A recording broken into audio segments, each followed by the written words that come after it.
président de la FECAFOOT est méchant.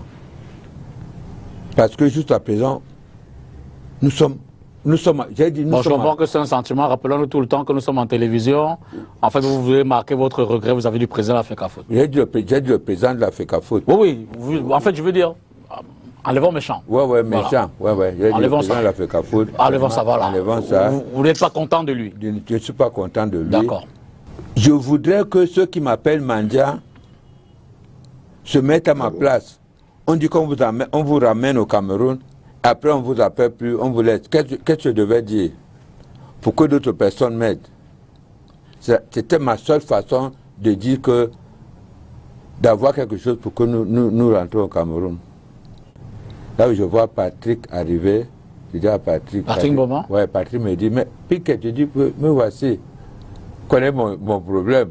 Il me dit, bon, j'arrive. Il revient, il me donne 26 000 francs CFA. J'ai ça en main. Après, je vois Magnan, l'entraîneur coach, Magnan qui arrive. Oh, grand Piquet, non? Je dis, je suis là. Je connais ton problème, ben, je veux réunir tout le monde, on va s'arranger, on va voir. Il n'est plus jamais revenu. Entre je vois Suleiman, l'entraîneur des gardiens, notre ancien gardien. Oh, mon père, grand Piquet, c'est comment il cause. Bon, je te vois tout à l'heure. Lui, il m'envoie $100. 100 $, un peu plus de 50 000. Ouais. Sous réserve de conversion. Entre-temps, il y avait les filles camerounaises de Kambé. Non, là, elle dit que non, je réside au Kenya, j'entends toujours Ngandou, mais c'est la première fois de te voir, on est en train de causer. D'abord, je vais te payer un billet d'avion pour rentrer. Jusqu'à 19h, rien. André, on en a dit que Ngandou, tu n'avais pas à dire que ce que ton grand frère est venu me dire. Quelque chose est rouge, tu viens dire après que c'est blanc. Maintenant, je voulais vous donner 7 billets, je peux vous donner parce que la FECAFOOT a dit qu'ils vont vous prendre en charge. Nous sommes bloqués. Bonjour les enfants, c'est papa. Mon mur est un asile psychiatrique à ciel ouvert et ma salle d'attente est toujours bondée. Bienvenue à la clinique les enfants. On est vraiment dans un pays de clowns au Cameroun, les gars, je vous mens pas. Ça, c'est le genre de grand frère qui vous démontre que l'un des trucs de nos parents, c'est qu'ils étaient trop cupides. Ils étaient trop cupides. Ça, c'est les mauvais parents qu'on a eu au Cameroun. C'est-à-dire que, il est à moi, tel devait me donner, tel devait me donner, tel ne m'a pas donné, les joueurs ne m'ont pas fait ceci. Comme je vous dis toujours, si jamais il avait reçu tout ce qu'il voulait là, ça veut dire que si à un moment, par exemple, le président de la FECAFOOT s'était arrêté pour le saluer et tout, patati, patata. Ah non, il aurait été content. Sauf qu'il ne se rend pas compte que le joueur, avant qu'il s'arrêtait, il causait avec lui, ce n'est plus la même chose. C'est maintenant le président de la FECAFOOT. Et le président de la FECAFOOT va pas s'arrêter pour venir s'occuper. Depuis que lui, quand il était Ngandou Piquet, est-ce qu'il y avait un président de la FECAFOOT qui venait lui donner les choses? Non. Non. Il verse tout le monde. Parce qu'il est au niveau de sa propre déception personnelle. L'un des problèmes que nos parents, nous avons eu avec nos parents, c'est qu'ils étaient trop cupides. Ils étaient trop cupides. Ils étaient extrêmement cupides. C'est-à-dire que c'est des gens à un moment qui n'avaient pas beaucoup de valeur. Regardez un père comme Ngandou Piquet. Vous voyez ce que je veux dire? Et il est le prototype des parents que nous avons au Cameroun. C'est-à-dire qu'il ne suit un enfant que pour l'argent. C'est-à-dire que le genre de parents, s'il a son fils de 20 ans qui a l'argent, celui-là devient le chef de famille devant ses 3 fils qui ont 30 ans, 50 ans et 40 ans, jusqu'à il vous piétine. Parce que pour lui, tout ce qui l'intéresse, c'est ce qui entre dans son ventre. Les parents camerounais comme ça. Tout ce qui leur a toujours intéressé. Si le pays est devenu ce que le pays est devenu ici, je vous mens pas. C'est parce que nos parents n'ont pas été éduqués dans l'amour du pays. Regardez le type de père ici. Il vient ici là, oh, le président de la FECAFOOT est méchant. Le président de la FECAFOOT n'a pas à être gentil. Je suis désolé, il a à être efficace.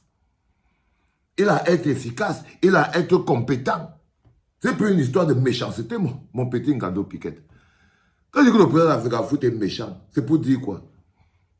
C'est pour dire quoi? C'est pour dire quoi? Si tu disais encore que Samuel Eto'o est méchant, ça encore je peux comprendre. Tu dis que tu es sur l'être humain. Mais le président de la FECAFOOT n'a pas à être ton ami. La personne qui est ton ami, c'est Samuel Eto'o, mon frère Ngandou Piquet. Et tu n'es pas dans sa feuille de match. Un tel joueur m'a donné 250 000, l'autre m'a donné 20 000, comme Mboma t'a donné 26 000. Mais tu prends les 26 000 là, non, tu avais ça avant. Est-ce que tu avais ça avant? Qu'est-ce qui lui dit qu'il doit te donner plus que ça? Hein? Il a découvert que, quand vous dites que André, c'est le nouveau joueur Sardina du truc. C'est le nouveau, j'avais dit que je vais vous donner 7 billets. C'est le nouvel Eto'o de l'équipe. J'ai seulement peur que, j'espère seulement qu'il ne va pas finir comme Samuel Eto'o, André. Parce que le seul risque qu'il court en ce moment, le André, c'est de finir comme Samuel Eto'o. Parce qu'il joue le même rôle actuellement.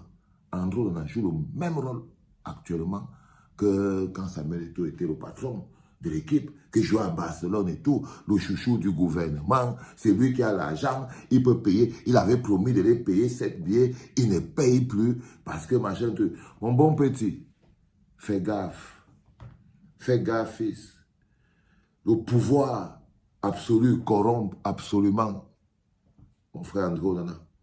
Le pouvoir absolu corrompt absolument. Parce que pour que tu réduises les billets d'avion, la disponibilité des billets d'avion de tes frères camerounais, au fait qu'ils étaient d'accord avec toi ou pas d'accord avec toi, enlève le manteau là, mon petit. Je vous dis toujours que le talent ne rend pas gentil, ça te donne seulement les moyens de corrompre les gens. Le voilà, il est dans la même logique, il a beaucoup les moyens, c'est le joueur le plus riche, mais il est dans la même.